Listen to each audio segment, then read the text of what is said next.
Bonjour, merci d'être là pour cette dernière conférence du deuxième cycle consacré aux nuits parisiennes.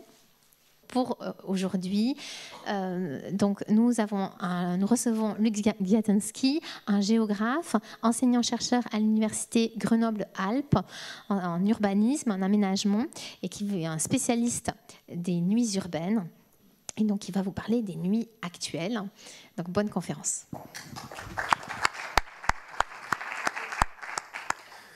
Bonjour à toutes et bonjour à tous. Merci d'être là aujourd'hui pour me recevoir. Merci aussi au comité qui a organisé ma venue pour vous parler, après une foultitude déjà d'intervenants, pour vous parler de façon un petit peu plus globale de la nuit. Donc ensemble, on s'était dit que recevant un géographe, il serait peut-être bon d'avoir un titre qui convienne à la géographie. Donc on avait appelé ça géographie, et comme la nuit est plurielle, alors on a mis un S à la fin de géographie. Alors mon nom, vous avez fait l'effort de le prononcer correctement. C'est un nom, alors pour être très clair, je viens de Lorraine, et un peu plus loin de Pologne. Et la petite histoire veut que mon nom, en polonais, ça veut dire Gwiazda, c'est l'étoile, et ski, c'est celui d'eux. Alors je ne suis absolument pas noble, mon grand-père non plus, mais c'est celui qui vient des étoiles. Donc dit comme ça, mais dans la cour de récréation, ça ne marchait pas trop bien. Hein. Voilà. Alors, le géographe que vous avez en face de vous, et en général les géographes, d'abord, je pense que vous en avez croisé au cours de votre scolarité, plus tard peut-être, vous en avez croisé dans Saint-Exupéry, Un Petit Prince, il y a un géographe, si vous vous souvenez. Et on m'a dit que c'était le livre le plus lu au monde après la Bible, donc j'imagine que vous l'avez potassé ou qu'on vous l'a imposé, parce qu'il y a débat aussi sur le Petit Prince, comme sur beaucoup de choses. Il y a un géographe dans le Petit Prince, mais dans le Petit Prince, ce géographe, il dit des choses éternelles. Il dit des choses comme si elles sont là depuis toujours et pour toujours. Alors, un géographe, en général, moi je dis toujours que la géographie, c'est la plus belle clé d'entrée vers la connaissance. Bon, je défends un peu ma discipline, bien sûr, mais j'y suis pas par hasard. Le géographe, c'est quelqu'un qui, faisant partie d'une discipline scientifique, pose un certain nombre de questions. La première, c'est qui, quoi. Bon, ça peut être moi, mais ça peut être des animaux, ça peut être des ensembles, de la végétation, qui, quoi. La deuxième question qui est centrale pour le géographe, c'est où. Et on attend du géographe, généralement, qu'il fasse des cartes, qu'il établisse des limites, qu'il localise dans l'espace. Donc la question du où, elle est centrale pour le géographe. Évidemment, il y a la question du pourquoi, puisqu'on est une discipline scientifique, on essaie d'expliquer tout ça. Jusqu'où, parfois, on rajoute. Et moi, j'ai rajouté dans cette approche une dimension qui appartenait plutôt à l'histoire, même si Brodel, le temps long et autres. Mais c'est vrai que la question du quand, c'est quelque chose qui, en géographie, est très peu abordé. On va décrire Paris, et vous avez eu des descriptions des nuits parisiennes, on va décrire Paris comme si c'était pareil le matin, midi, le soir, la nuit, le lundi. Et on fonctionne sur un individu moyen et une ville moyenne. Moi, je n'ai jamais rencontré le français moyen. Je suis sans doute un, mais je n'ai jamais rencontré. Et je ne sais pas ce que c'est qu'une ville moyenne. Voilà, moi, je m'intéresse plutôt aux singularités, à ce qui fait bifurquer, quoi, des signaux faibles et autres. Donc, j'essaie de regarder un petit peu, et je vais le faire avec vous, la question du quand et à quelle heure. La première démarche que j'ai avec mes étudiants à Grenoble et ailleurs, c'est de leur demander de décrire la ville. Et donc, quand ils rentrent et qu'ils me décrivent la ville, je demande, bon, c'est pas toute la ville, c'est un quartier de la ville. Et puis, deuxième élément, mais c'était à quelle heure. Voilà. On ne fera pas d'exercice aujourd'hui, tranquillisez-vous, on va passer une heure un peu plus tranquille. Alors mon expérience, pourquoi je suis là, vous le devez à notre hôte, mais vous le devez aussi au fait que j'ai un petit peu travaillé presque ces 25 dernières années sur un sujet qui intéressait personne, qui était la nuit. Quand j'ai demandé à mes directeurs à l'époque, à l'université, quand je voulais démarrer une thèse, qui voudrait m'encadrer pour cette thèse, personne. Alors je suis allé voir du coup dans le sud de la France Pierre Sansot, un formidable personnage, à moitié sociologue, philosophe. Il m'a dit non, non, ton truc c'est trop loin, c'est au nord de la Loire, là, non, absolument pas, je viendrai pas. Donc j'ai été encadré techniquement, et puis j'ai démarré une thèse sur la nuit, j'y reviendrai tout à l'heure. Et puis au-delà de ça, j'ai essayé de mener des recherches pendant des années, un certain nombre de programmes de recherche, de l'observation, de l'expérimentation, de la cartographie, parce que j'ai voulu dépasser, disons, les dérives éthyliques ou situationnistes sur la nuit et sur la ville, pour essayer de regarder où, quand, comment ça fonctionne. Et là, vous signalez quand même qu'il y a une nuit des données, Alors j'ai accompagné pendant des années la RATP pour qu'ils ouvrent plus tard, la ville de Paris avec laquelle j'ai beaucoup travaillé, avec laquelle je continue de travailler sur des conseils de la nuit. J'avais espéré la maire de nuit, moi. Mais ils sont allés sur une notion de conseil. Il y a un élu en charge des questions de la nuit. Il y a une équipe technique maintenant. Et ça, c'est très intéressant. Donc, ça évolue un petit peu partout dans les villes. Et à côté d'une recherche, disons, très scientifique, très dure, moi, j'ai mené des démarches plus du domaine du sensible. J'aime beaucoup l'idée de l'expérimentation. Ça, je crois que si on veut faire changer le regard sur une situation, sur un objet, sur quelque chose en général, il faut le faire avec celles et ceux dont on veut transformer le regard. Donc, plutôt que faire des livres, alors j'en ai fait quelques-uns que personne ne lit, plutôt que faire des rapports que personne ne lit non plus, j'ai amené des personnes dans l'espace public et j'ai traversé une centaine de villes en Europe. Vous avez quelques cartes ici.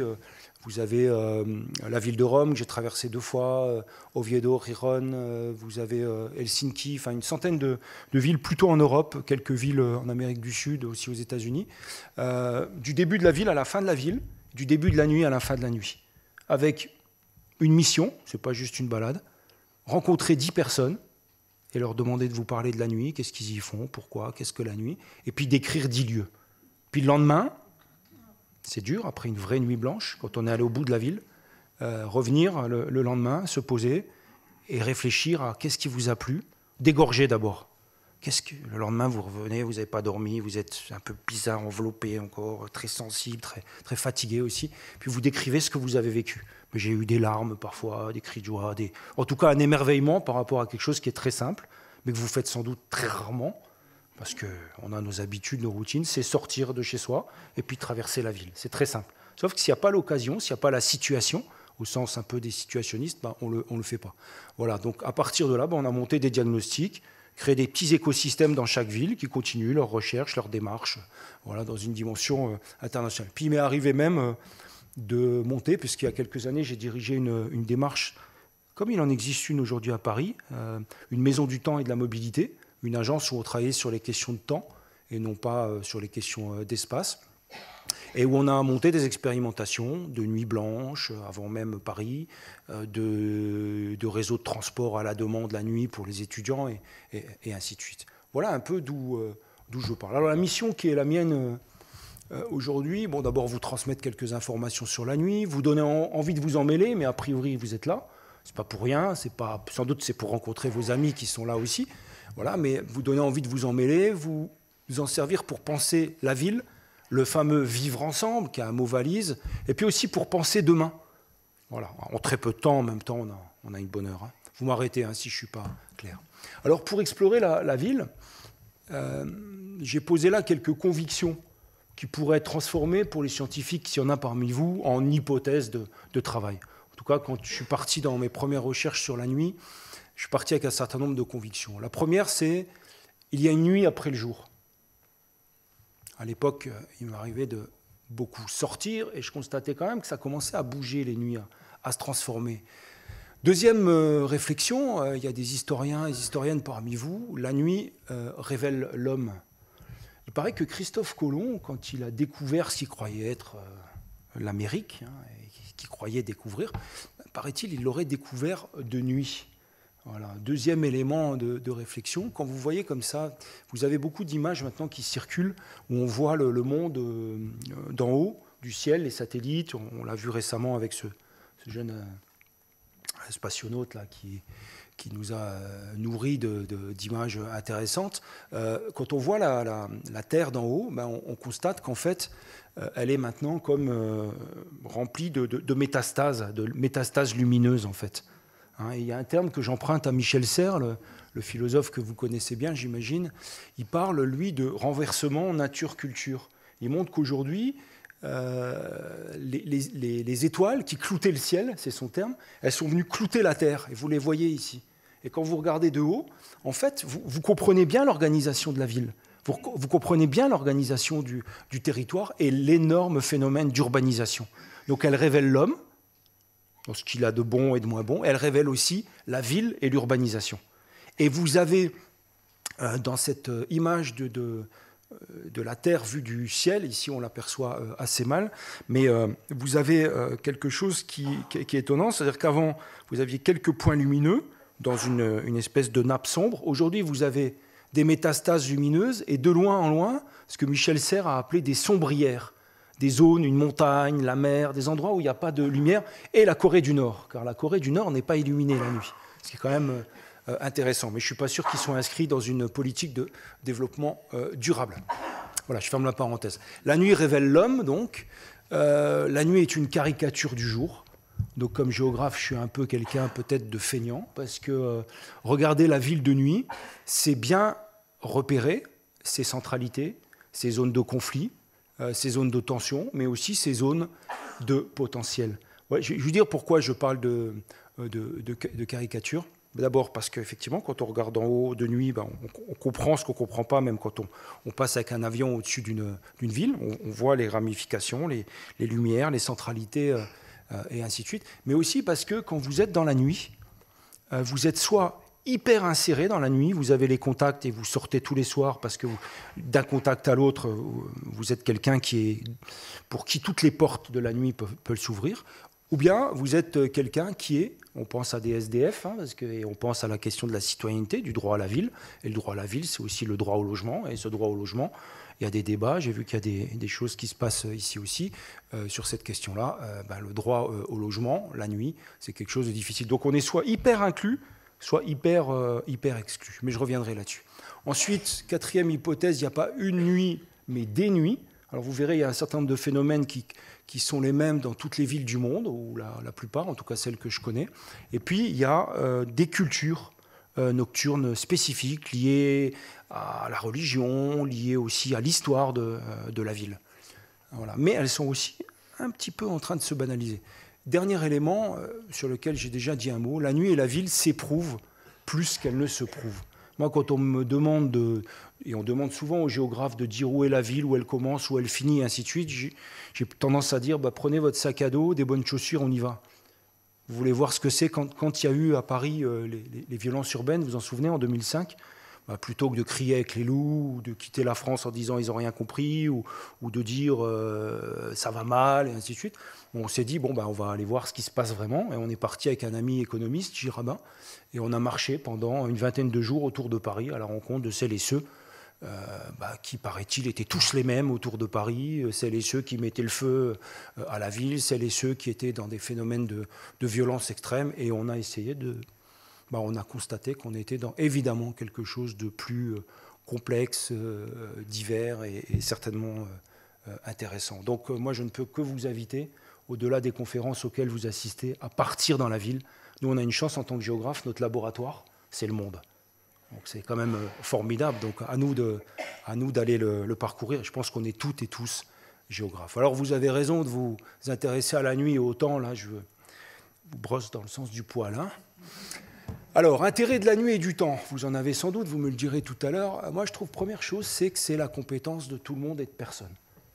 Vous savez, en France, quand on dit « Ah, développement économique, stop », c'est la région qui s'occupe du développement économique. Ah, d'accord. Et les affaires sociales, ah, ça, c'est le conseil départemental. Et dans chaque domaine, il y a des compétences. Alors après, c'est plus différent que ça, plus complexe, mais quand même. Donc, la nuit, si on accepte d'en parler et d'échanger sur la nuit, tout le monde a quelque chose à vous dire là-dessus. Souvent quelque chose de sensible, quelque chose de très humain, quelque chose qui renvoie à la nostalgie, voire à l'enfance. Et c'est génial, une fois que les gens commencent à parler d'un diagnostic de la nuit et tout, on en est aux petites lumières de l'enfance, on en est au coucher, on a tous quelque chose à raconter, de bien ou de mal. Moi, là, quand j'ai démarré mes travaux sur la nuit, pour rentrer dans la question de la nuit et poser des hypothèses scientifiques, j'ai pris un panel de personnes, je leur ai demandé qu'est-ce que c'est pour vous la nuit, qu'est-ce que ça représente. Et j'ai eu deux grandes tendances, évidemment c'est plus complexe, mais j'ai eu d'un côté, la nuit je suis libre, je fais ce que je veux, puis de l'autre, la nuit j'ai peur, je ne sors pas. Et souvent, la question du genre, très à la mode, était là, et puis la question de l'âge aussi. Après 50 ans, avant 50 ans, ce n'est pas évidemment les mêmes pratiques. Donc le français moyen, la française moyenne, je ne sais pas, l'européen moyen non plus. Alors évidemment, compétence de tout le monde et de personne, donc ça va obliger au partenariat, ça va obliger au dialogue avec toutes les parties prenantes, avec tous les acteurs, celles et ceux qui fabriquent la ville, qui gèrent la ville, qui imaginent la ville. Dimension sensible, elle renvoie évidemment à l'homme et à des sensations. si vous traversez les villes, mais si vous traversez les nuits, parfois sans dormir, vous savez bien que vers 3 heures le matin, on est enveloppé, on est à la fois hypersensible, c'est le moment où on bascule pour quand même aller se coucher, où on fait une vraie nuit blanche. Vous voyez ce petit moment? Les chronobiologistes nous montrent qu'au cœur de la nuit, vers 3 heures, alors selon l'été, l'hiver, mais on a une température interne qui est très, très basse. Donc si on a des frissons, ce n'est pas pour rien. On est des animaux diurnes. On n'est pas des animaux nocturnes. Et quand on devient des animaux nocturnes, je ne devrais pas dire ça, mais ce n'est pas sans un coût physiologique en termes de santé et ainsi de suite. Et puisque je l'évoque là, n'oubliez pas que les études solides qui ont été mises en place et développées sur la nuit et le travail de nuit montrent qu'on a 5 ans d'espérance en moins quand on est un nuiteux et surtout quand on alterne un travail de nuit. Donc c'est génial de parler du travail de nuit. Hein, parce que moi j'ai envie d'aller dans une ville et je dis si après 22 heures je ne peux pas manger, ce n'est pas une ville. Bon, moi c'est ma vision très égoïste. Mais en même temps, je n'ai pas envie de travailler toutes les nuits. Donc voilà, qui peut payer des services de temps? Qui peut payer? Vous voyez? Et là, on est dans une très très belle question politique, qui est la même que celle du dimanche, sur lequel il y a eu j'étais auditionné à Paris sur les dimanches. C'est la même question. Le dimanche, ça a été longtemps une nuit avec la lumière en plus. Et vous parlez à quelqu'un qui vient de l'Est, qui a fréquenté l'Allemagne, Strasbourg. Strasbourg, le dimanche, il y a quelques années, c'était une ville un tantinet fermée. Ça a bougé là aussi, puisque l'économie a eu tendance à grignoter tous ces temps-là. Donc tout le monde a quelque chose à dire sur la nuit et le temps. Alors, la nuit, ça vous oblige aussi à un changement de regard bénéfique, je pense, sur la ville. Ça vous oblige à dire, mais quand est-ce que commence la nuit, quand est-ce qu'elle finit? Pour savoir quand est-ce qu'elle commence et elle finit, il va falloir que vous posiez des statistiques sur 24 heures. Et je ne parle pas simplement de la nuit au sens du soleil qui disparaît sous l'horizon, de l'obscurité et ainsi de suite, mais des critères de fonctionnement de la ville. Donc, première réflexion que je vais avoir avec vous, c'est la ville, c'est un espace de flux et non un espace de stock. Pensez la ville comme quelque chose qui est fait de flux. Il y a des gens qui rentrent, il y a des gens qui sortent. D'accord? Il y a des activités qui arrivent, il y a des activités qui partent. Ça évite de se dire qu'il y a des parts du gâteau en plus et en moins, d'être dans cette logique de pulsation. C'est un espace qui n'est pas utilisé simplement par des résidents. Ça, c'est très important quand on monte des politiques de la nuit dans les villes. Dans les villes, il y a en journée des gens qui viennent travailler, des gens qui viennent visiter et qui repartent le soir. Puis le soir, il y en a d'autres qui arrivent et d'autres qui restent. Le problème, c'est qu'aujourd'hui, en France et ailleurs, et là c'est une réflexion qu'on doit avoir ensemble, c'est qu'on vote là où on dort et pas là où on vit. Donc celles et ceux qui viennent sur l'espace, réfléchir, qui pratiquent les espaces publics, qui pratiquent par exemple Paris la nuit, quand il s'agit de décider est-ce qu'on développe ou pas Paris la nuit, mais ils n'ont pas le droit à la parole, puisqu'ils ne sont pas d'ici, ils votent là où ils sont. Et je pense qu'avec la réflexion, aujourd'hui, la transformation, les mobilités, les éclatements, enfin je ne rentre pas dans ces détails-là, on va devoir repenser cette réflexion-là et pas se dire il faut se mettre à la bonne taille pour voter. Il faut peut-être se dire j'ai un vote situationniste ou situationnel, je vote là où je suis. Par exemple, si je reste une journée à Paris, avec mon regard de grenoblois ancien lorrain sur la ville, s'il y a un vote sur l'espace public, pourquoi je ne serais pas un citoyen, alors diminué par rapport à vous, mais qui puisse participer au débat? Même chose pour celles et ceux qui viennent la nuit. Je ferme ma parenthèse et ce volet un petit peu, militant de ma conférence. Autre élément de réflexion, pensez à la nuit et à la ville, mais évidemment à la nuit, comme une entité à 3 dimensions. Une ville, le géographe va vous la mettre à plat, il va vous dessiner des choses. Vous avez des cartes ici. Mais la ville, c'est quelque chose qui s'enfonce et quelque chose qui s'élève. Donc si on veut attirer des gens et les loger, alors soit on l'élève, soit on l'enfonce, mais on n'est pas des taupes, on l'enfonce, la ville. Et il y a de la ville enfoncée. Au Canada, il y a des villes où... Montréal, il y a une partie de la ville de Montréal qui est souterraine. Genève est plus enfoncée et est une ville qui est plus profonde que haute. Pourquoi? Des coffres-forts.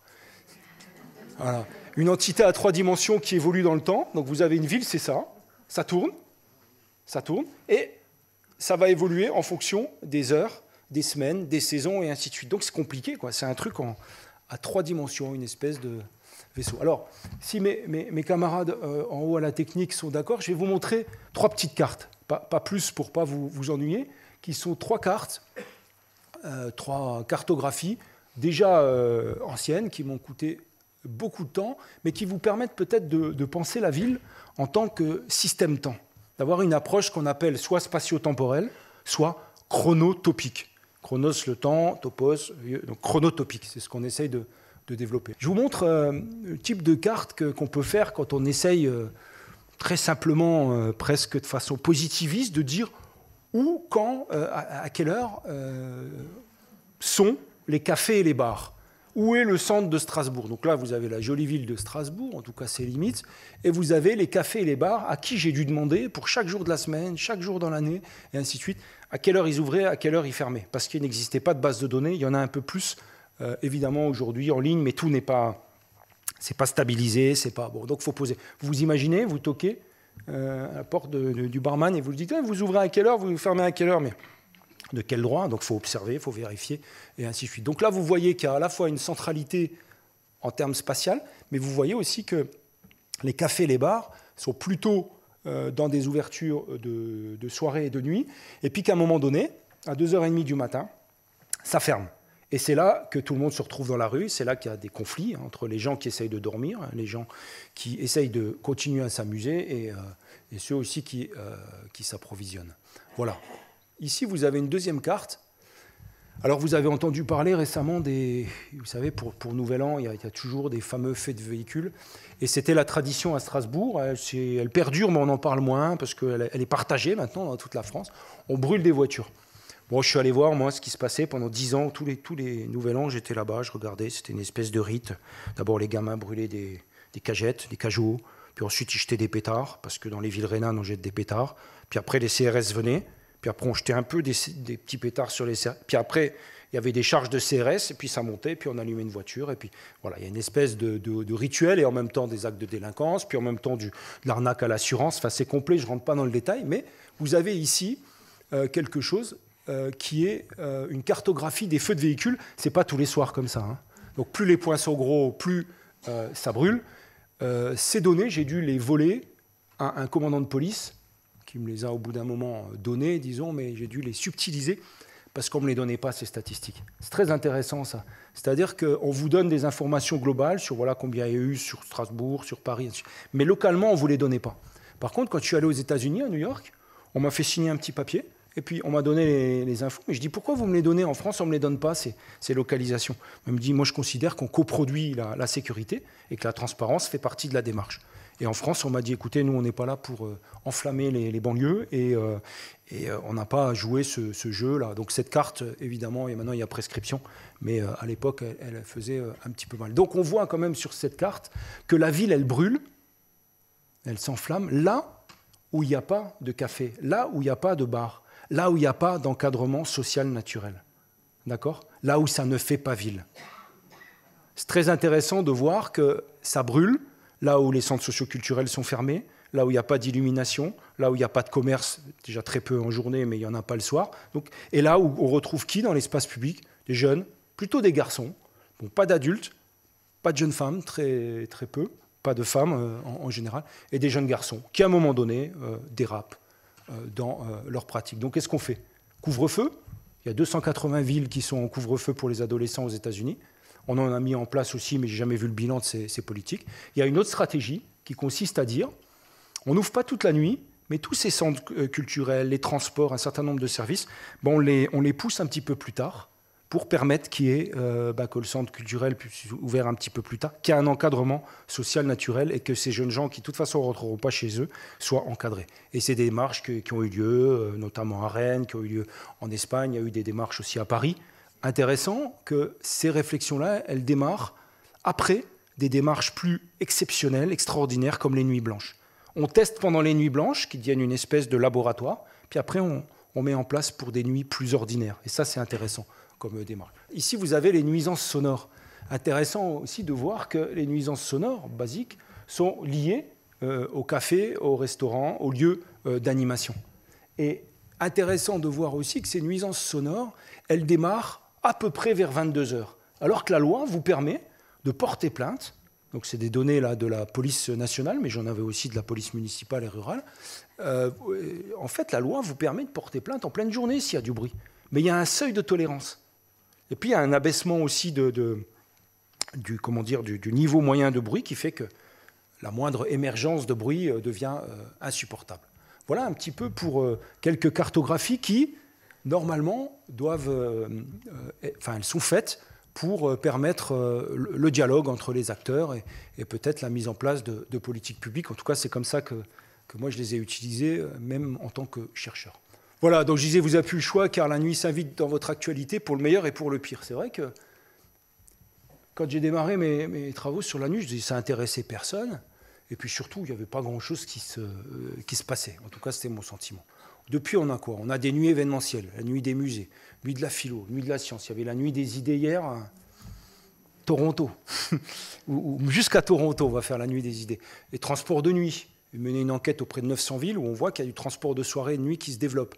Les illuminations, ce n'est pas simplement des illuminations pour la sécurité, mais c'est des illuminations pour la qualité de la vie, pour aussi le marketing territorial. Regardez par exemple les cartes postales. Il y a 25 ans, il y avait un quart des cartes postales qui étaient des cartes postales de Paris la nuit ou de Strasbourg la nuit. Aujourd'hui, c'est la majorité. Toutes les villes se mettent en valeur, notamment sur la nuit, parce que c'est une espèce d'enchantement. Une question qui s'invite dans l'actualité du jour aussi, parce que l'ouverture des commerces, les soldes de nuit.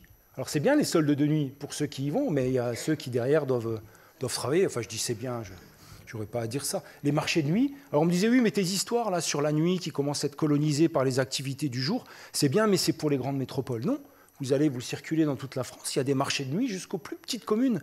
Il y a des fêtes des infirmières dans le moindre centre, il y a qu'est-ce qu'il y a comme des nuits du volley, des nuits du football. Enfin, la nuit est parée de dimensions particulières qui font qu'elle serait festive. Vous avez connu à Paris, mais aussi on l'a connu aussi à Grenoble, les nuits politiques comme les nuits debout, et puis les nuits des idées qui, d'une certaine façon, disent « Tiens, on arrive à mieux refaire de la politique en prenant possession d'un espace la nuit, prenons possession et organisons cette réflexion. » La nuit devient aussi un lieu de patrimonialisation. On transforme la nuit en patrimoine. Vous savez qu'il y a des villes et des villages qui sont étoilés maintenant. Pourquoi étoilés? Parce qu'on éteint les lumières. Dans mon village de Provence, on éteint les lumières le soir à partir de 1h du matin, voilà, jusqu'à 5h. C'est merveilleux parce qu'on revoit à nouveau les étoiles. Il y a des événements aussi. Et alors, ce qui est intéressant, c'est que maintenant, on a eu beaucoup de nuits blanches, et maintenant, on a des nuits noires aussi. C'est-à-dire, à Grenoble, on a éteint la ville. En tout cas, publiquement, on a éteint la ville, et on a circulé pour voir si on pouvait. On se débrouillait très bien, et on retrouvait à nouveau des ambiances de quartier, en fonction si c'est un quartier animé, si c'est de l'habitat, si c'est mixte et tout. On retrouve des logiques d'ambiance. On voit des choses moins drôles aussi, les nuisances sonores, les pannes d'électricité géantes. Rappelez, il y a quelques années, on disait des régulations, les États-Unis, les blackouts, la fameuse coupure à New York en 1973 où tout s'est arrêté et où il y aurait eu un baby-boom. Donc, moi, j'ai aimé cette histoire-là, comme tout le monde. Je suis allé vérifier, il n'y en a pas eu. Voilà. Par contre, j'étais à Rome pendant la première des Nuits Blanches de Rome. Ça a fonctionné jusqu'à minuit et demi. Et à minuit et demi, il y a eu un blackout. Et tout s'est éteint dans Rome parce qu'il y a eu un problème électrique. Donc, ils ont eu nuit blanche et nuit noire. Et ils râlaient, moi je me souviens, ils râlaient en disant « Ouais, c'est les Français qui ont coupé l'électricité. » Voilà, j'ai jamais su. Pollution lumineuse, c'est vrai que de Paris, si on n'éteint pas les lumières, c'est dur d'apercevoir les étoiles. D'ailleurs, les observatoires sont plus dans les villes. Le couvre-feu pour adolescents, j'en ai parlé. Le travail de nuit des femmes, c'est intéressant, ça, il peut y avoir débat. Vous savez que jusqu'à il y a quelques années, jusque 2001, 2002, le travail de nuit des femmes était interdit. Sauf pour les infirmières, parce qu'il y avait une démarche de branche. Depuis cette date, pour se mettre en conformité avec les directives européennes, on travaille la nuit. Les femmes ont la possibilité de travailler la nuit. Alors, avancer, recul, je ne sais pas, ça pose un certain nombre de questions compte tenu de ce que j'ai dit tout à l'heure. Violence urbaine, j'en ai parlé. L'insécurité routière, si on veut vraiment, alors on nous passe de 90 à 80, je ne rentre pas dans le débat. Peut-être vous ne roulez pas en voiture, mais bon, ça pose des problèmes. Mais la vraie insécurité routière, elle est dans la nuit notamment, et notamment les week-ends où les jeunes y sortent. Donc là aussi, qu'est-ce qu'on fait? On rend les pôles de sortie des jeunes accessibles en bus ou avec des réseaux de transport à la demande ou ainsi de suite. Et là, moi, quand j'ai voulu mettre ça en place, on m'a dit « Mais attendez, là, vous ne devez pas favoriser l'alcoolisation des jeunes, parce qu'en faisant ça, c'est la puissance publique qui accompagne l'alcoolisation des jeunes. » Moi, je dis, bon, je suis plutôt sur la logique de responsabilité. Bon, bah, si on ne fait pas ça, bah, on regarde le lundi matin les petites annonces dans les journaux qui sont quand même pas terribles sur cette insécurité routière. Voilà. Alors, vous allez vous intéresser à la nuit, c'est ce que je promets, car elle s'inscrit dans le cadre de mutations plus larges. Alors, qu'est-ce qu'on a comme type de mutation? Ben, peut-être que pour vous faire prendre conscience de la société dans laquelle on vit et le faire mieux que pourrait le faire un géographe, je vous ai apporté un petit film. Ce sera la dernière animation de cette conférence. Pourquoi la nuit aujourd'hui est sous pression? Dans quoi elle s'inscrit? Alors, première chose, il y a trois phénomènes. Moi, je résume ce qu'on est en train de vivre autour de trois phénomènes. 1, l'étalement. 2, l'éclatement. Et 3, la question de l'urgence. Alors, étalement de l'activité, ben, vous dire qu'aujourd'hui, la ville s'étale sur l'espace en ignorant les frontières. L'Europe dans laquelle on est, c'est une Europe des villes. Et plus les États diminuent en pouvoir et autres, plus il y a décentralisation, plus les villes, voire les futures cités-États, sont en train d'émerger. Et Paris en est certainement une un peu différente des autres. Donc là, vous avez les villes qui exercent leur influence au-delà des frontières. Ça veut dire, par exemple, il y a une partie de l'Alsace qui est sur cette carte, qui est aménagée ou déménagée par Bâle, Karlsruhe et d'autres villes. Et ça se fait souvent au détriment du territoire français. Là, c'est l'étalement de la ville sur l'espace. Mais l'étalement de l'activité aussi, dans vos agendas, elle est tout aussi intéressante. C'est-à-dire qu'on a une tendance à l'activité en continu des métropoles. Et plus on est dans des villes importantes, plus elles fonctionnent, pour certains de ces quartiers, 24 heures sur 24 et 7 jours sur 7. On est dans ce que les Italiens appellent des cités continues, hein, des citadelles de temps continu. Et donc là, vous avez l'économie, et la ville est une forme de maximisation, et c'est là où se concentrent aujourd'hui les richesses, les entreprises et autres. Donc c'est l'économie qui grignote les temps morts, la nuit, les repas, le week-end. Alors quelques données sur cet étalement. Le week-end, il est aujourd'hui amputé par le temps de travail. Le samedi, 51% des salariés qui travaillent. Le dimanche, 28% des salariés. Avant, c'était ce bon vieux dimanche où on s'ennuyait tous en famille. Aujourd'hui, il faut déjà regrouper la famille, hein, c'est pas facile. Hein. Le temps des repas a diminué de moitié en 20 ans. Le temps des repas entre collègues en Grande-Bretagne, 12 minutes. Et un jour, j'étais dans le TGV face à des consultants qui échangeaient, ils ne savaient pas que je travaillais sur le temps, ils échangeaient, ils disaient, nous on a fait un truc pour réduire le temps des réunions d'équipe, on fait les réunions d'équipe debout. Voilà, j'ai trouvé ça fou. Et après, j'ai appris que dans beaucoup de rédactions et dans la presse, on travaillait comme ça, debout. Moi, je ne l'ai jamais fait dans les structures que j'ai dirigées. 18% des salariés qui travaillent la nuit dans toute l'Europe, c'est à peu près le même chiffre. Donc c'est super, hein, j'avais un restaurant ouvert, je veux ça ouvert, et en majorité dans le public. Donc ce n'est pas que la pression du grand Satan libéral, des entreprises qui sont en temps continu, non, c'est aussi dans le public. Le temps du sommeil a diminué d'1 heure en 2 générations. Ça, c'est intéressant. C'est-à-dire qu'on est des animaux diurnes, j'insistais tout à l'heure, sauf que on dort de plus en plus tard et on dort de moins en moins. Chaque année, vous savez, il y a une journée du sommeil, on vous donne les chiffres et on voit que ça diminue. Encore perdu 4 minutes, 3. Alors, je ne sais pas jusqu'où ça ira. Les chronobiologistes avec lesquels j'ai travaillé, ils m'ont dit non, mais on restera des animaux diurnes. Pas de problème, tes histoires là de temps continu de 24. Non, ça ne marche pas, on est des animaux diurnes. Bon, bah d'accord. Et puis, je vous raconte une anecdote. Je travaillais fut un temps à Belfort. Et à Belfort, ils ont mis en lumière la citadelle, le lion de Bartholdi, magnifique et tout. Et les gens de la Ligue de protection des oiseaux, un jour, ils viennent me voir dans l'agence des temps. Ils me disent, écoutez, vos histoires de temps, là, moi, on a retrouvé un faucon pèlerin mort. Je dis, je ne vois pas le rapport avec moi. Nous, on n'a pas touché le faucon pèlerin. Non, on va vous dire ce qu'on a trouvé. On a trouvé, en le disséquant, on a trouvé des animaux nocturnes dans son estomac. Donc ça voulait dire que le faucon pèlerin, depuis qu'il y avait la lumière et les lampadaires, et donc le garde-manger à proximité, il avait changé de rythme. Donc notre garde-manger n'étant pas lié à présence ou pas de la lumière, je ne sais pas si on bougera, mais ça veut dire que le faucon pèlerin, il a changé de rythme. Alors si le faucon pèlerin a changé de rythme, j'allais dire pourquoi pas nous. Donc voilà, il y a des évolutions. Deuxième phénomène, donc là vous avez vu, ça s'étale, vos agendas se noircissent d'activité. Deuxième phénomène, l'éclatement. Éclatement de la ville en un archipel de quartiers fonctionnels, des quartiers où on travaille, où on s'amuse, on s'approvisionne. On n'est plus dans une ville, une ville ou un village comme celui de mes grands-parents, par exemple, où on travaillait pas très loin de l'usine, à proximité, et puis on dormait pas très loin.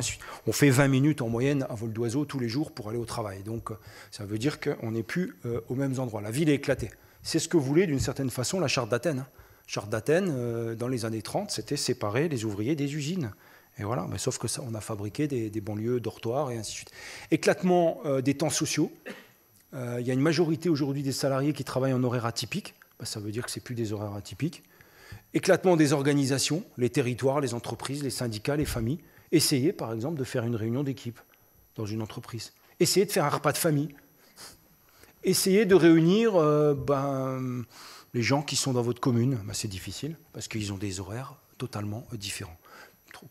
Quatrième élément, monter des pouvoirs locaux. Dernier point, donc éclatement, c'est la dictature de l'urgence et du temps réel. On a l'impression aujourd'hui qu'on a envie d'une ville à la carte. On n'accepte plus les retards, on n'accepte plus la lenteur. On veut tout, partout, à tout moment et rapidement. Et quand ça ne va pas assez vite, on s'énerve, on râle. Et c'est vrai que dans cette ville-là à la carte qui se recompose, on n'est pas tous égaux, à la fois en termes de moyens pour pouvoir circuler, comprendre les réseaux et ainsi de suite, mais aussi en termes cognitifs, j'allais dire, et j'aimais bien, ça c'était à l'aéroport de Francfort, dieser Mann braucht ein Auto mit Navigationssystem, ça veut dire, vous avez compris, cet homme a besoin d'une auto avec un système de navigation. On a tous besoin, dans la ville complexe, d'un système de navigation pour accéder aux services et avoir l'information sur où ça se passe, quand ça se passe. Ce qui est encore plus compliqué, c'est que nous-mêmes, nous, individus, on a muté. On est d'une certaine façon des mutants par rapport à nos parents ou nos grands-parents, qui ne comprendraient pas tout à fait ce qu'on fait. On est devenu mobile, plus ou moins, connecté, plutôt plus que moins, polytopique, c'est-à-dire on a plusieurs lieux, polyactif. Avant, on disait tu vas changer de boulot plusieurs fois dans ta vie. Maintenant, il y a par exemple jusqu'à 20% des gens qui ont 2 boulots. Alors, soit parce qu'ils ont la possibilité d'en avoir plusieurs, soit parce qu'ils sont obligés d'en avoir plusieurs pour vivre et survivre. Et ça vaut même pour la fonction publique. On est de plus en plus instable dans la famille, dans le travail, dans la localisation. Par pression, mais aussi par choix. On joue notre marge de liberté quand on peut le faire. On est imprévisible.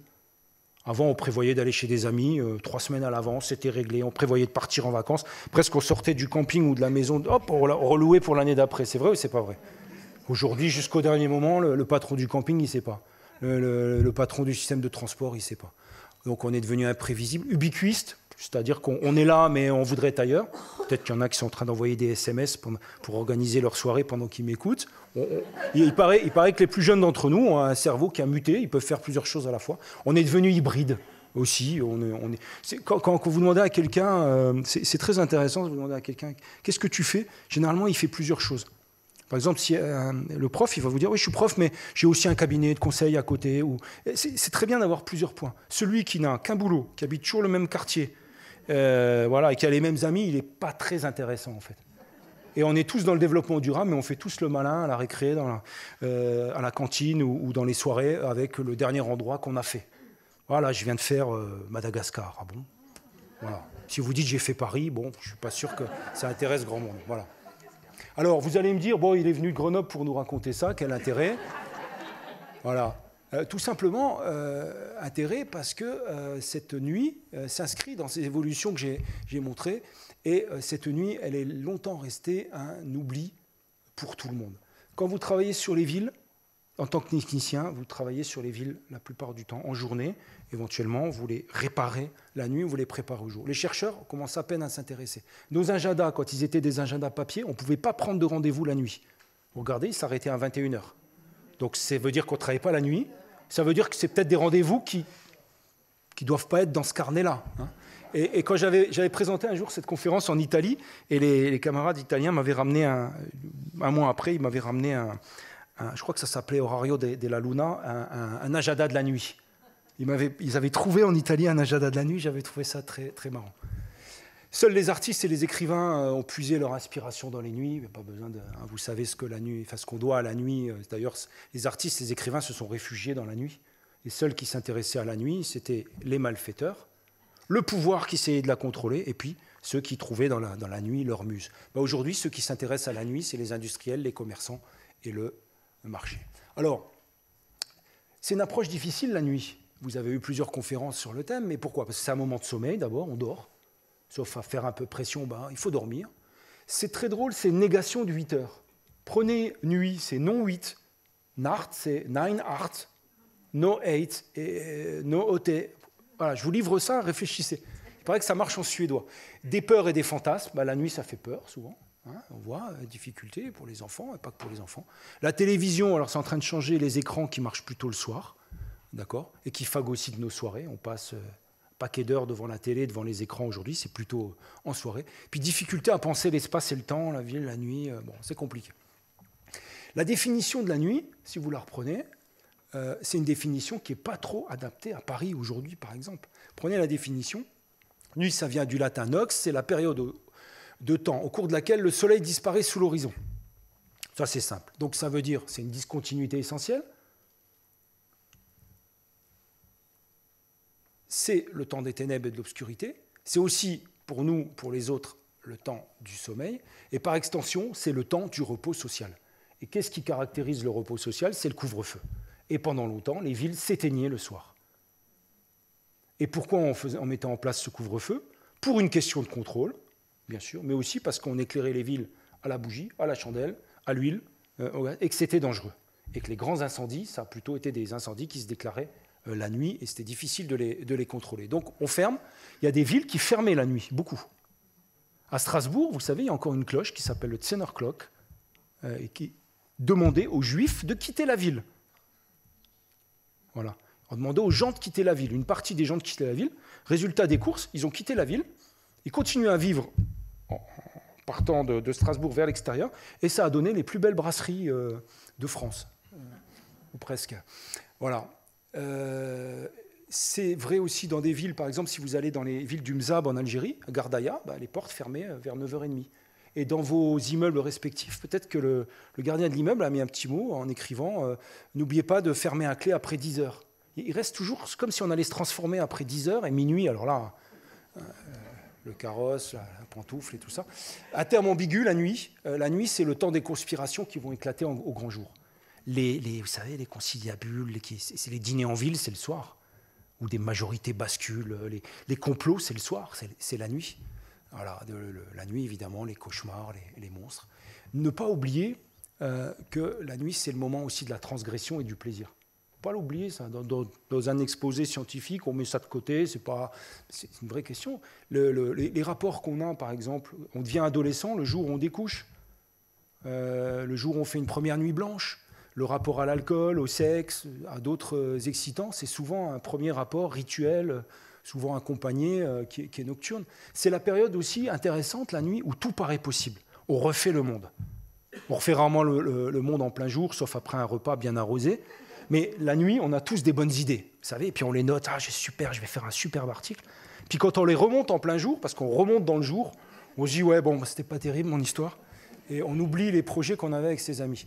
Une ambiguïté de la nuit qui est bien résumée dans la définition du cruciverbis. C'est important, cette ambiguïté. Je ne vais pas vous dire c'est beau, c'est pas beau, c'est à vous de décider, mais les cruciverbis, je suis sûr qu'il y en a parmi vous, ils disent « pouvant être blanches et noires à la fois ». Alors, pourquoi vous devez vous y intéresser aussi? Parce que cette nuit, elle est en train de changer. Et je ne suis pas en train de dire « c'était mieux avant ». Je dis « c'était un petit peu différent ». Alors, l'homme n'a eu de cesse de repousser la nuit. D'ailleurs, c'est très intéressant.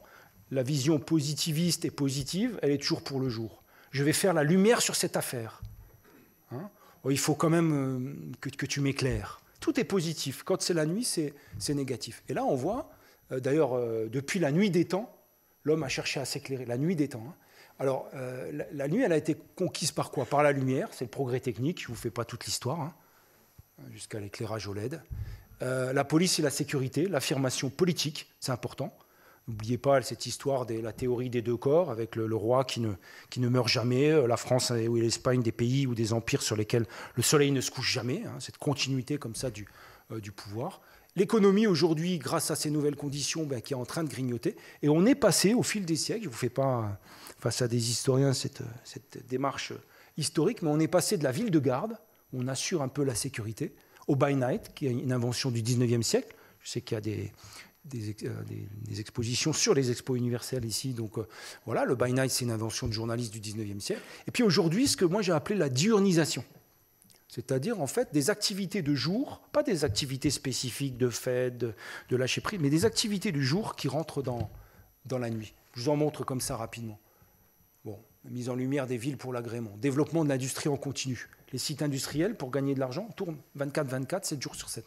Banalisation des services 24-24.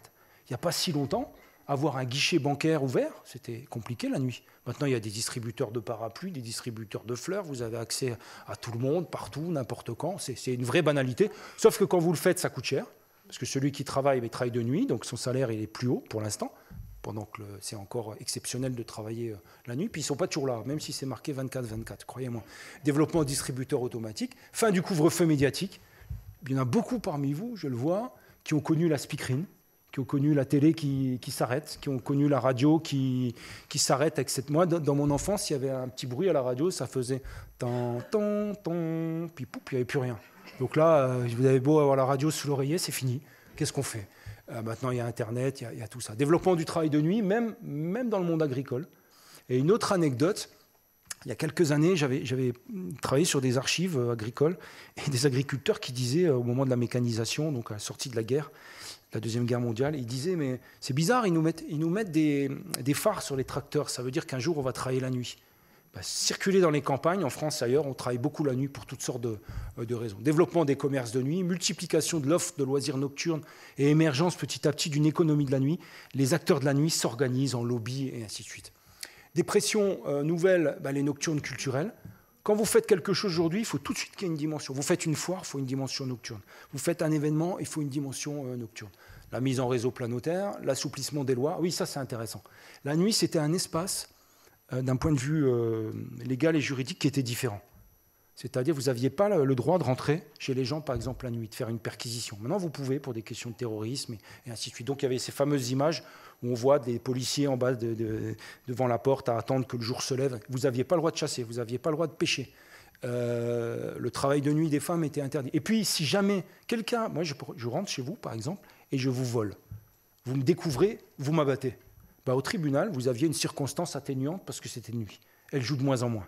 Ça veut dire qu'il y a une banalisation de la nuit. Développement des nuits thématiques, développement des services de mobilité nocturne. On n'y arrive pas à Paris sur 24-24 pour des raisons, paraît-il, techniques. Mais Londres est passé à des lignes 24-24. Développement d'activités socio-culturelles de nuit et de services. Il y a même des crèches ouvertes la nuit. Alors, est-ce que c'est bien, c'est pas bien ? Est-ce qu'on valide le temps en continu des entreprises ? Est-ce qu'on laisse l'arbitrage sur les plus faibles qui n'ont pas le choix, ils prennent le boulot et c'est les gamins qui trinquent ? Je ne sais pas. Décalage de l'heure d'endormissement, je vous l'ai dit. Donc, qu'est-ce qui nous reste de la nuit ? Plus vous arrivez dans les métropoles internationales, plus la nuit est fermée. Donc, vous faites confiance à, j'allais dire, des dizaines d'années de stades de bornage légal, fonctionnel, de calcul. J'étais sur des ponts, je comptais combien de gens passaient, combien d'hommes, de femmes, à quelle heure, et ainsi de suite. Et en fait, qu'est-ce qui reste de la nuit ? Il reste un creux de 3 heures dans la vie des métropoles, entre 1h30 et 4h30 du matin. Voilà ce qui nous reste de la nuit. Après, c'est le petit matin. Je renvoie à Lanzmann et Dutronc sur Il est 5h Paris, ce moment un peu intéressant, il y a des gens qui rentrent, des gens qui sortent, et puis évidemment une pression qui s'est faite avec un décalage des activités de plus en plus tard. Évidemment, c'est moyen, parce que ça dépend des villes et ça dépend des moments de la semaine aussi. Des bandes spatiales aussi, à l'intérieur de la ville, vous avez une ville qui dort, une ville qui travaille, qui s'amuse, qui s'approvisionne, et vous avez vu que la centralité de la ville, elle bouge. Quand vous dites le centre de Paris, alors Paris est tellement lourd et tout ça que ça reste, mais il y a des villes où le centre peut se déporter. S'il n'y a rien au centre, il y a par exemple des activités en soirée, un pôle de fêtes, de discothèques, de restaurants en périphérie. Quand vous dites le centre de cette ville-là, non, il n'est plus là, il est là, le centre actif. Donc ça bouge, les centralités. Ça, c'est intéressant. Alors, des idées reçues à revoir. Je vous avais posé les 2 hypothèses. La nuit, on est libre. La nuit, c'est dangereux. J'ai regardé tout ça. La liberté, le retour que je peux vous faire de ces recherches-là, c'est que la nuit, la liberté, elle est limitée. La nuit, ce n'est pas l'espace de liberté magnifié par les poètes. Pourquoi ? Parce que comme des papillons, on va là où il y a de la lumière. Et où est-ce qu'il y a de la lumière ? Là où vous avez vu les restaurants. Voilà. C'est là qu'il y a de la lumière. Il y en a très peu ailleurs.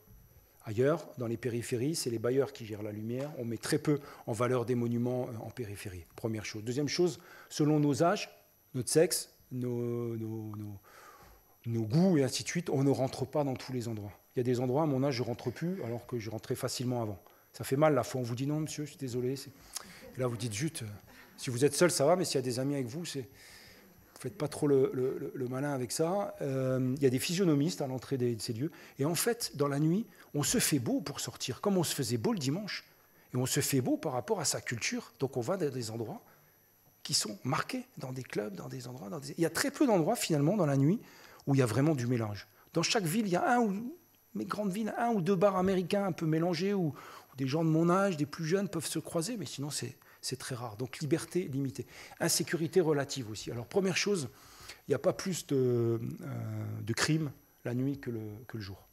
Donc déjà, on enlève ça. Deuxième chose, par contre, les vols, les cambriolages, c'est plutôt le jour. Pourquoi? Parce que vous n'êtes pas chez vous, vous êtes à 20 km de chez vous. Donc on peut tranquillement venir avec le camion, on déménage, personne ne s'occupe, les voisins ne sont pas là.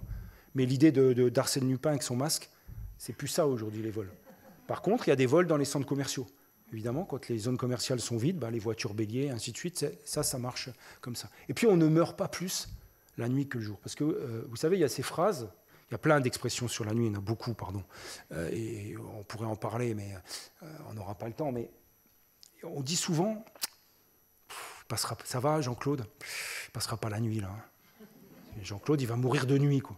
Mais en fait, donc, j'ai regardé, j'ai pris les statistiques de l'état civil, j'ai pris les statistiques des hôpitaux, tout le grand. J'ai regardé, mais en fait non, on meurt au petit matin. Pourquoi au petit matin? Notamment, on meurt de plus en plus à l'hôpital. Pourquoi on meurt au petit matin?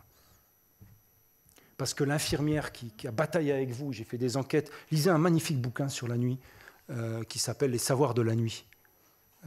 C'est Anne Perrosset-Liver qui a écrit ça, qui montre ce que c'est que le travail d'une infirmière de nuit.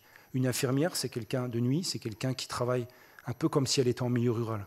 Elle a très peu, elles sont très peu, la plupart du temps, d'accord. Il y a beaucoup de détresse, il y a beaucoup de gens qui ne dorment pas, il y a beaucoup le mal, on le ressent beaucoup dans la nuit, et c'est des personnes, des femmes souvent, qui développent des savoir-faire spécifiques. Et ils tiennent jusqu'au petit matin. Puis quand il y a changement d'équipe, la personne, elle lâche. Et donc c'est au petit matin souvent que ça craque. Mais Anne Perrault dit ça mieux que moi. Donc insécurité relative. Et j'ai regardé aussi les fameuses, vous savez, les nuits là, avec la lune ou pas la lune. J'ai pas vu de différence. Maintenant, voilà. Il se passe peut-être des choses, mais j'ai enquêté dans les commissariats, j'ai regardé les statistiques toujours très... Non, mais bon, on a envie de croire qu'il y a quand même des différences. Voilà. Alors, vous devez aussi vous intéresser à la nuit parce que ça pose la question de la citoyenneté, la nuit. Ou du droit à la ville au sens d'Henri Lefebvre, s'il y a des sociologues, philosophes parmi vous. Parce que dans la nuit, finalement, vous savez, la puissance publique, elle avait 2 moyens d'interdire l'activité dans la nuit. Interdire le travail de nuit, interdire l'ouverture des commerces. On a ouvert les vannes. Sur la nuit, sur le dimanche. Bien, pas bien. Moi, je croyais que ça ferait plus débat. Ça ne fait pas trop débat, finalement, ça passe. Pour toutes sortes de raisons, notamment l'emploi. Est-ce que ça crée de l'emploi? Point d'interrogation. En tout cas, citoyenneté limitée, parce qu'on n'a pas droit au logement. Pour tout le monde, partout. Pas droit à la santé pour tout le monde, partout. Essayez d'appeler maintenant, aujourd'hui, un médecin la nuit, c'est difficile. Sécurité, environnement sain. J'ai fait des enquêtes sur les taux de pollution dans les villes. Vous dites, c'est la journée, les plus fortes pollutions. Non, il y a des moments où les grosses industries, quand il en reste encore, elles dégagent, et c'est plutôt la nuit. Donc ça sent bizarre quand on rentre au petit matin, comme ça, dans certaines villes. Oui, on a balancé. Mobilité, vous savez très bien que plus on avance dans la nuit, plus la ville devient une espèce d'archipel, avec des petites lumières de ci, de là, et que pour aller d'un endroit de l'archipel, d'une île à l'autre, il faut marcher à pied, ou prendre un taxi, ça coûte cher, et il y a plus souvent de transport, il n'y a pas toutes les lignes. L'emploi, le droit à l'emploi. Sport et loisirs, c'est plutôt en début de soirée, et culture aussi. Donc ça pose une question, me semble-t-il, qui est celle d'une continuité temporelle. On bataille pour la continuité territoriale, pensez à la Corse, pensez à tout ce débat, à la République, une indivisible. Il n'y a pas de continuité temporelle. Donc moi, je serais un travailleur de nuit, ça m'est arrivé de l'être, je réclamerais un certain nombre de services. Puisqu'on me laisse travailler la nuit, j'ai droit, moi, à des services ouverts. Voilà, ça mérite débat. Vous devez vous intéresser à la nuit aussi, parce que la nuit, c'est... Vous savez, quand les villes fonctionnaient sur le soleil, le rythme du soleil, ou sur le rythme des cloches de l'église, ou sur le rythme de l'usine. On allait tous ensemble à l'usine, regardez les images de Douaneau et tout, on repartait tous de l'usine. Aujourd'hui, on est sur des temps éclatés, on ne fonctionne plus sur ces rythmes-là, plus tous en même temps et tout ça. Donc ça veut dire qu'il y a des conflits entre la ville qui dort et la ville en continu des réseaux. Par exemple, là, c'était un projet sur Strasbourg, implantation d'une grosse société qui fait du colis express, qui fonctionne 24 heures sur 24 sur un aéroport, puis des gens qui sont autour de l'aéroport qui disent non. Sauf que ces gens-là, ils sont installés dans le cône de bruit de l'aéroport où c'était interdit de s'installer. Bizarre, non? Voilà. En tout cas, conflit.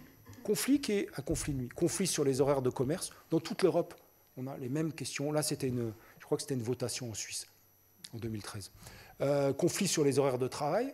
voilà, la nuit, mais aussi le dimanche. Les nuisances sonores, vous trouvez ce type de panneaux un petit peu partout. Les violences urbaines, je ne vais pas insister. La pollution lumineuse, je vous parlais des métastases tout à l'heure, des sombrières et tout ça. Ben voilà, en bleu, c'est les endroits où vous avez des chances d'apercevoir des étoiles. Il y en a quand même, on voit bien. Et en même temps, vous voyez apparaître les zones rurales, les zones à faible densité. Puis santé, c'est vrai que ça a des conséquences de travailler la nuit. Vous devez vous mêler de la nuit parce que c'est un espace-temps d'innovation aussi pour les politiques publiques. Très intéressant, par exemple, parce que là, je vous ai montré des choses qui ne vont pas, il y a des tensions, il y a des trucs, mais la nuit, c'est formidable. Puisqu'on doit faire cohabiter ensemble des populations qui se retrouvent dans cet espace-là avec des activités différentes, il faut inventer. Alors, par exemple, la nuit, c'est devenu l'espace-temps de rencontre dans une société éclatée. C'est là qu'on va développer les fêtes, les nuits événementielles et tout ça. Nuit blanche, succès, ça marche. C'est un des temps où ça fait ville. Nouvelle forme de gouvernance temporelle et temporaire, puisqu'il y a des gens qui travaillent la nuit. Il y en a qui s'amusent. Donc il y a un peuple de la nuit. Ce peuple de la nuit, il n'est pas représenté. Quand on parle d'économie, de transport, de social, à la mairie de Paris et ailleurs, personne pour représenter ce genre-là. Alors qu'est-ce qu'on a fait avec des collectifs et tout ça? Se sont organisées des élections de maires de nuit. Et donc il y a eu l'élection d'un maire de la nuit à Nantes. Ça c'est un ami Vidal, donc Christophe Vidal, qui est à Toulouse. Et il s'est présenté comme maire de la nuit un peu avant les élections municipales, ce qui a permis de faire pression sur les candidats aux élections municipales pour leur dire « N'oubliez pas la nuit dans votre réflexion », parce qu'il y a des gens qui travaillent, et pas simplement des gens qui s'amusent. À Paris, maintenant, il y a un grand conseil, ils n'ont pas fait un maire de nuit, et il y a un élu en charge des politiques de la nuit, mais dans pas mal de nuits, de villes aussi. À Genève, ils ont choisi un grand conseil de la nuit, et pas un maire. Vous avez des choses qui émergent, des innovations, par exemple, des outils de médiation. Puisque vous ne régulez pas la nuit en séparant les personnes, et comme elles sont ensemble, ceux qui dorment et ceux qui s'amusent, comment on crée des médiations? Alors vous avez eu la mise en place de correspondants de nuit dans les quartiers où il n'y a personne pour peupler la nuit, pour circuler, pour qu'il y ait de la présence. Vous avez eu des chuchoteurs, les Pierrots de la nuit, qui sont là à la sortie des discothèques pour faire baisser le niveau de tension. Alors il y a des débats toujours sur ces démarches et tout ça, mais je trouve que c'est intéressant. On crée des nouveaux types de compromis, comme on ne peut rien imposer vraiment, sauf à tuer d'une certaine façon la nuit. Alors on met en place des chartes entre les gens qui habitent là, les gens qui viennent s'y amuser, puis les patrons d'établissement, des chartes, des dispositifs, un peu de conciliation. Développement de savoirs spécifiques, on est obligé de réfléchir en termes de polyvalence, mais aussi d'humanité. Alors, la nuit, ce qui est intéressant aussi, c'est que c'est devenu également un lieu d'innovation pour les produits et les marques. Je suis souvent invité dans des collectifs qui travaillent, des entreprises, sur la nuit, le temps aussi. Et là, par exemple, Granola, ils avaient développé, ça, je ne sais pas si ça vous parle, ce type de biscuit, mais quand même assez connu. J'ai le droit d'évoquer des marques ici, on n'est pas à la télé, hein, pas trop. Voilà, donc voilà, des marques qui développent un biscuit de nuit, parce que l'idée, vous avez vu la pub, c'est-à-dire qu'on sort, on va dans la cuisine, on ne veut pas allumer les lumières, tac, ce petit paquet-là, il brille un peu, hop, on peut taper dans les biscuits. Vous avez toutes sortes d'objets qui se développent aussi. Bon, le maquillage, les peintures, le fluo, quand on se retrouve au bord de la mer l'été, on voit tous ces gamins avec ces choses-là, c'est pas tout à fait nouveau. Des routes et des pistes cyclables maintenant qui sont fluo, hein, qui réfléchissent. Des cosmétiques, par exemple, Nuit de l'homme, ça marche plutôt bien, sans doute Nuit de la femme aussi. Et même les romans. J'ai vu, alors c'est pas mon auteur préféré, mais que Guillaume Musso allait sortir un bouquin, donc je ne sais même pas s'il a déjà écrit, mais sur la nuit. Donc voilà, c'est porteur, hein. C'est des marques, alors ça c'est intéressant, c'est une marque de manifestation. Il y a eu les Nuits debout, il y a quelqu'un qui a déposé la marque Nuit debout à l'INPI. Alors vous devez aussi vous mêler de la nuit parce qu'elle peut inspirer nos outils d'urbanisme et d'aménagement. Penser à la nuit, ça veut dire penser à aménager l'espace mais aussi le temps, d'accord ? Et c'est penser à un urbanisme temporel et à un urbanisme temporaire. Un des paris, c'est que dans les villes qui sont finies, les leviers sur lesquels on va pouvoir bouger, c'est les événements du dimanche. Et donc, mon boulot, moi, d'urbaniste, ça pourrait être un boulot qui vise à créer des événements au niveau du quartier, à vide-grenier, au niveau de la ville, des nuits blanches, et ainsi de suite. Voilà. Intéressant la nuit aussi, parce que si vous réfléchissez si vous aménagez la ville pour la nuit, vous serez obligé de penser à certaines choses. Parce que quand on est de nuit, on est fatigué, on est imbibé parfois, on est nerveux, ou bien... Donc, par exemple, si vous aménagez les abris de bus, les réseaux de transport, la ville en général, vous devez penser en termes d'hospitalité des espaces, d'information, il n'y a pas d'information sur l'offre dans la nuit, de qualité, d'égalité. Pour l'instant, l'offre de nuit, elle est plutôt centrale, elle n'est pas en périphérie. De sensibilité aussi, de variété, mettre de l'inattendu pour être réveillé, de l'alternance aussi, il ne faut pas que ce soit une nappe, et puis de la sécurité par l'accroissement du spectacle et puis la présence humaine. Et ça, c'est disons, des principes qu'on pourrait très bien décliner vers le jour. Alors, autre élément, et en relisant tout à l'heure ma présentation, je me suis dit, mais c'est très macronien cette histoire-là, ou macroniste. C'est-à-dire, vous voyez que quand on est dans la nuit, on gère des paradoxes d'une société hyper moderne. Et on est hyper moderne. Pourquoi on est hyper moderne? Parce qu'on veut tout et le contraire de tout. Je veux de la nuit, mais moi je ne veux pas travailler. Et la nuit, ça nous oblige à réfléchir. Et je vais lui donner la première citation, c'est « Sans lumière, pas de nuit. Trop de lumière tue la nuit. » Si vous faites la lumière carcérale sur la ville la nuit, elle est morte la nuit, il n'y a plus de vie. Mais si vous ne mettez pas de lumière, il n'y a pas de ville de nuit. Donc c'est le « jusqu'où ne pas ». Et je vous donne quelques éléments de ce « en même temps » ou « jusqu'où ne pas ». Éclairer la nuit sans pour autant la tuer. Voilà. Rendre la nuit accessible, préserver son identité originelle, une originelle alternance. Développer la nuit, mais pas créer de nouveaux conflits d'usage. Animer la nuit, respecter les rythmes biologiques. Ouvrir la nuit, respecter la santé des travailleurs. Assurer la continuité du centre-périphérie, mais pas avoir une nappe de lumière. Pas tout réglementer, mais la nuit, on ne l'abandonne pas au marché. Développer l'offre de service, conserver le silence et l'obscurité. Concilier droit à la ville et droit à la nuit. Voilà. Observer la nuit, moi on m'a dit oui mais tu mets la nuit en camembert, tu mets la nuit en équation. Oui c'est vrai, quelque part on la tue et lui conserver une part de mystère. Voilà. Concilier droit à la ville et droit à la nuit. Puis je vais terminer peut-être là-dessus. La nuit, ça nous invite peut-être à réfléchir à des nouveaux concepts. Je ne sais pas si vous êtes adepte de concepts pour réfléchir la ville et demain, mais l'idée de la nuit comme un territoire vécu, éphémère et cyclique, c'est intéressant. La nuit, c'est un théâtre, on allume la lumière, les gens arrivent, rentrent dans la salle, dans la ville, prennent leurs activités et ainsi de suite. Et puis on rejoue le spectacle le lendemain. On sera peut-être plus, on sera peut-être moins, il y aura peut-être plus de gens d'ailleurs. Voilà. Est-ce qu'on doit gouverner ces types d'espaces? Mère de nuit, mère du dimanche, même logique, mère du midi 2, ou est-ce qu'on est toujours victime de dire une gouvernance, un gouvernement sur un bout d'espace fermé? Est-ce qu'on ne peut pas penser des gouvernements du temps? Bon. Penser aussi une identité plurielle, modulable et temporelle, à la fois des espaces, des temps, des organisations et des individus. C'est très intéressant de se dire qu'on a cette possibilité d'espaces qui vont être animés le jour avec un type d'activité, puis d'autres types d'activités de la nuit, début de la nuit, fin de la nuit. Comment on rend possible cette foultitude de démarches? La citoyenneté temporaire, présentielle, situationnelle, on en a parlé. Et puis un gouvernement là-dessus. Voilà. Penser la nuit, évidemment, pour l'urbaniste, lui, c'est penser les espaces publics, donc travailler la polyvalence. Et cette polyvalence des activités, elle nous renvoie à un concept qui est celui de ville malléable, qui nous permettrait de nous dire, chaque fois qu'on a une idée, chaque fois qu'on accueille quelqu'un de nouveau, chaque fois qu'on a une activité nouvelle qui se développe, on ne va pas créer un objet célibataire en périphérie de la ville. On va le mettre sur le même espace. Et je m'explique. On dit, par exemple, il n'y a plus de place pour les SDF. Il n'y a pas. On n'a plus de place, on ne sait pas où les mettre. Sauf que moi, je vous fais le pari que ce soir, à 23h, cette salle, elle est libre. Et mon université, elle est vide. Est-ce qu'en termes d'intelligence, avec ces technologies-là, et puis un peu d'humanité, on n'est pas capable d'avoir des espaces polyvalents? Conférence jusqu'à 22h ou 21h, accueil de nuit, retour. Je le prends ça parce que s'il y a une actualité, et puis je vous provoque un petit peu en fin d'exposé, mais moi, ça me semble un élément intéressant. Mais penser sur l'espace public, penser dans les maisons, on dépenserait moins d'espace. On ne dirait pas. Vous savez combien la France perd de terrain chaque année par l'urbanisation? Tous les 7 ans maintenant, 7 ans et demi. Ouais, c'est un département. C'est un département en urbanisation. Donc si on pensait de faire de tous nos bâtiments existants et à venir des espèces de salles polyvalentes. Voilà, beaucoup d'idées là-dessus.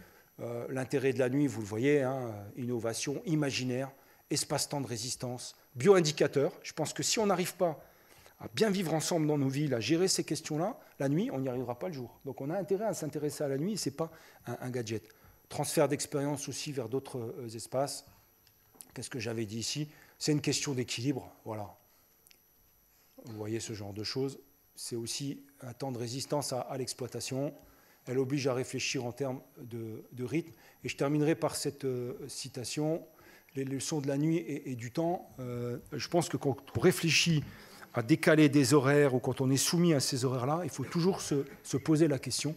Et j'emprunte cette phrase à un collègue qui travaillait dans un bureau des temps à Saint-Denis.